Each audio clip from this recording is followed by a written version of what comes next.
Hi guys, this video is about what you can learn about the Israeli society from visiting a normal supermarket in Israel. Now it's different than the other videos I did until now.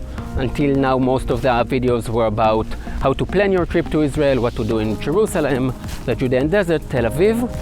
But I wanted to start doing videos about the Israeli society because a couple of reasons.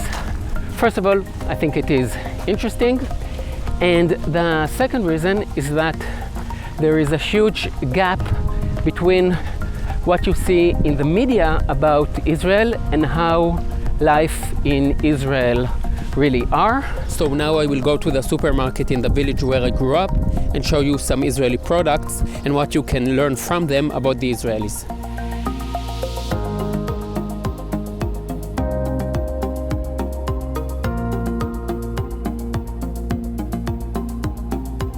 Okay,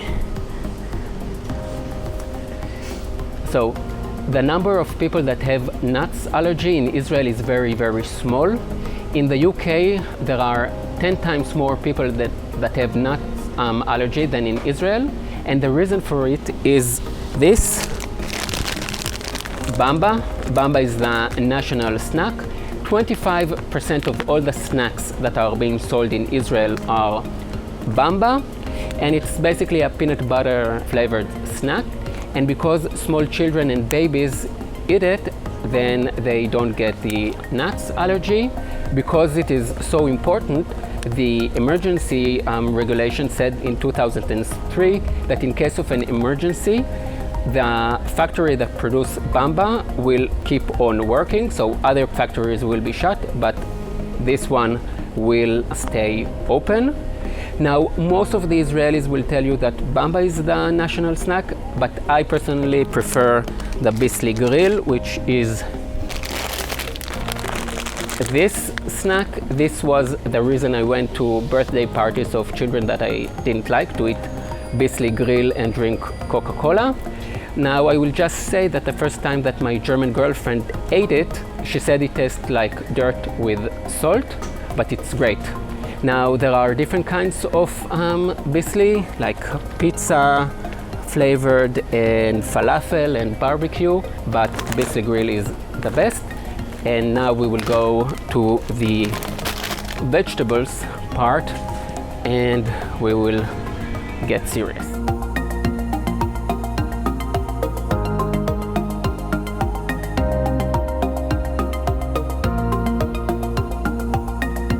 So behind me here you can see the cherry tomatoes. The cherry tomatoes were developed in Israel. In the beginning they want to call them TV tomatoes and market them as a health snack for people that sit in front of the television and eat it. But the name didn't catch on, so they changed the name to cherry tomato because it looks like cherry. But there is a bigger story here, and that is that Israel is a leader in agricultural technologies. The drip irrigation system that was developed in Israel is probably the most known thing. And to understand why it is so, you need to understand something about Zionism.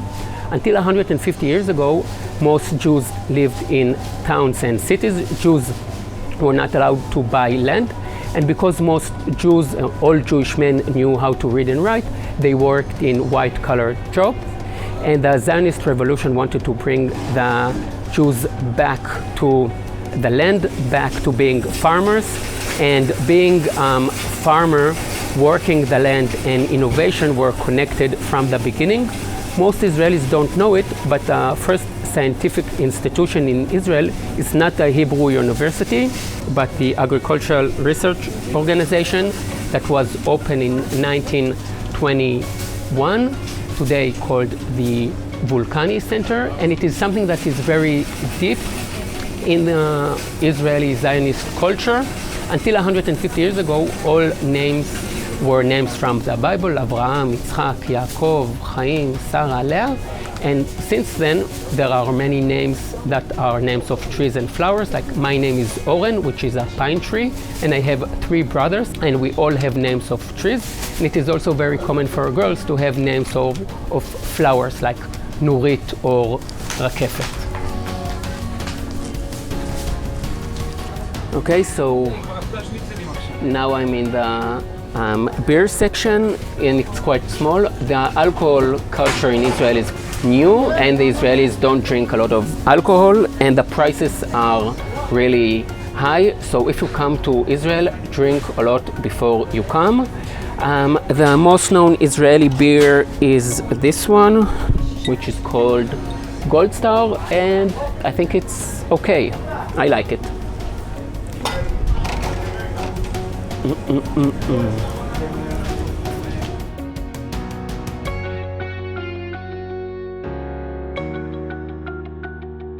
In Israel, you don't cut cheeses, you spread them, and two cheeses that you will find in every Israeli household are the white cheese, גבינה לבנה, and the cottage cheese, this cheese. Now, the price of cottage cheese was under government supervision until 2006. Then the controls were moved to open the market to competition. But instead of the prices going down, the prices went really fast, went up 50% in like 3 years. And in 2011, there was the cottage protest, and it was part of a bigger protest about how expensive things in Israel are. And since then, the prices of the cottage cheese went down, and now it is, let's see, I don't know.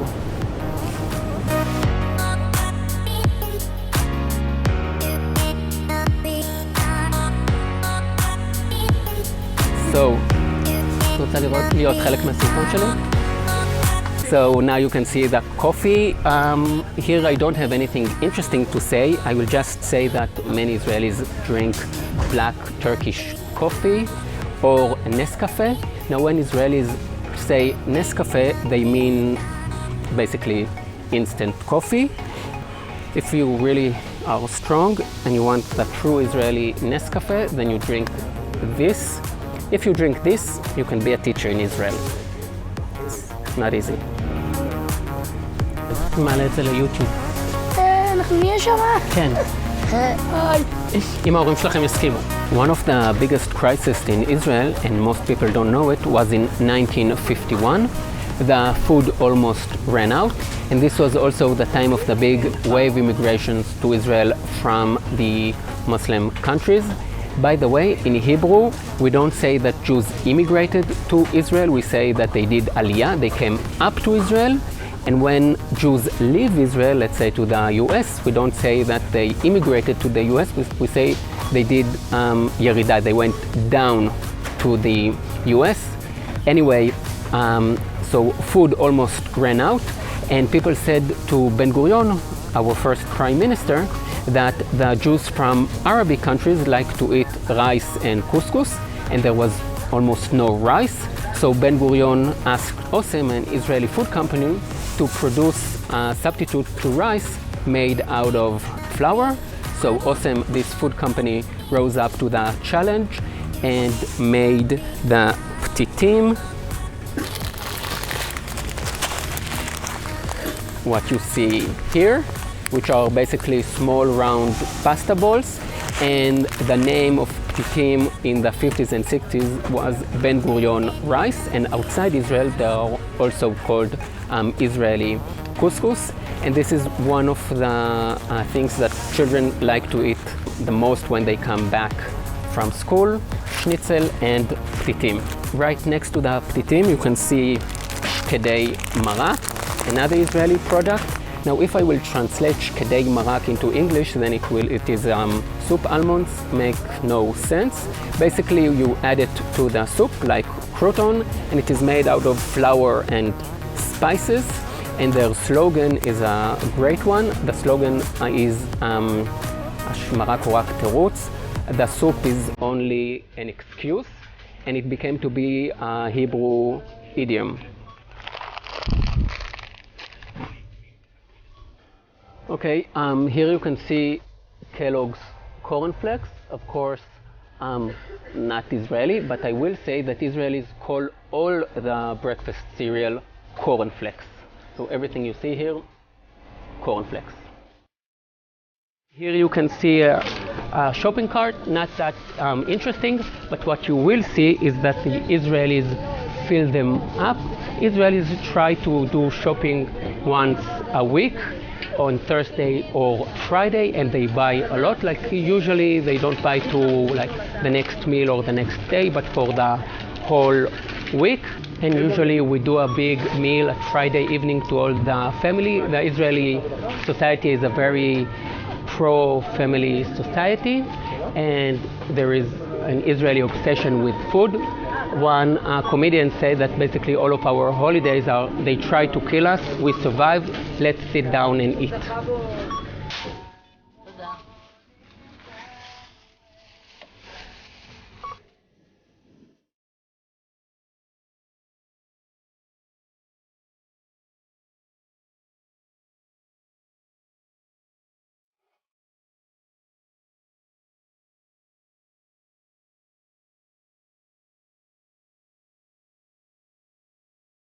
That's it, guys. I hope you enjoyed this video. If you did and you want me to do more videos about the Israeli society, then please first of all subscribe to my channel and write a comment down here below. See you in the next video, and bye for now.